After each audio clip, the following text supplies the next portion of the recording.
ఆ రోజున తప్పకుండా పంచాంగానికి పూజ చేస్తారు. పంచాంగము అంటే 5 అంగములు కలిగినది అని అర్థం. తిథి, వారము, నక్షత్రము, కరణము, యోగము అంటారు. ఈ పంచాంగంలో ఒక సంవత్సర కాలాన్ని ప్రమాణం చేసుకుని ఆ కాలమునందు గ్రహములు ఎలా కదులుతున్నాయో, ఆ గ్రహములు ఏ ఏ ఫలితాల్ని ఇవ్వబోతున్నాయో దాని చేత ఆయా నక్షత్ర పాదముల యందు జన్మించినటువంటి జాతకులు పొందబోయేటటువంటి శుభాశుభ ఫలితములు ఎలా ఉంటాయో, ఆదాయ కందాయ వివరాలు ఎలా ఉంటాయో, రాజపూజ్యము అవమానము ఎలా ఉంటాయో ఇవన్నీ తెలియచెప్పబడతాయి.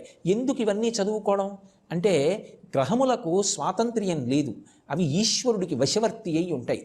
రాబోయే కాలం ఇలా ఉంటుంది అని తెలిసిందనుకోండి, బెంగ పెట్టుకోవలసిన అవసరం ఉండదు.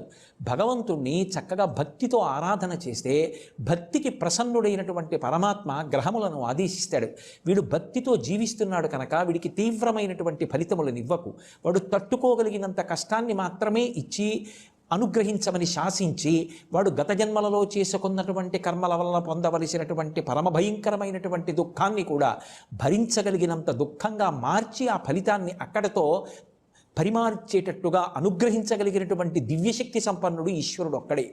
ఆ ఈశ్వరారాధన చేసి తనని, తన కుటుంబాన్ని, తన దేశాన్ని రక్షించుకోవడానికి కావలసినటువంటి మార్గదర్శనం పంచాంగ శ్రవణం చేత, పంచాంగ పూజ చేత లభిస్తుంది. ఒకవేళ బాగా కలిసి వచ్చే కాలమైతే ఏ విధమైనటువంటి అహంకృతిని, అతిశయాన్ని పొందకుండా దాన్ని భగవంతుని యొక్క ప్రసాదంగా స్వీకరించి సమతౌల్యముతో కూడుకున్నటువంటి బుద్ధితో ప్రవర్తిస్తాడు.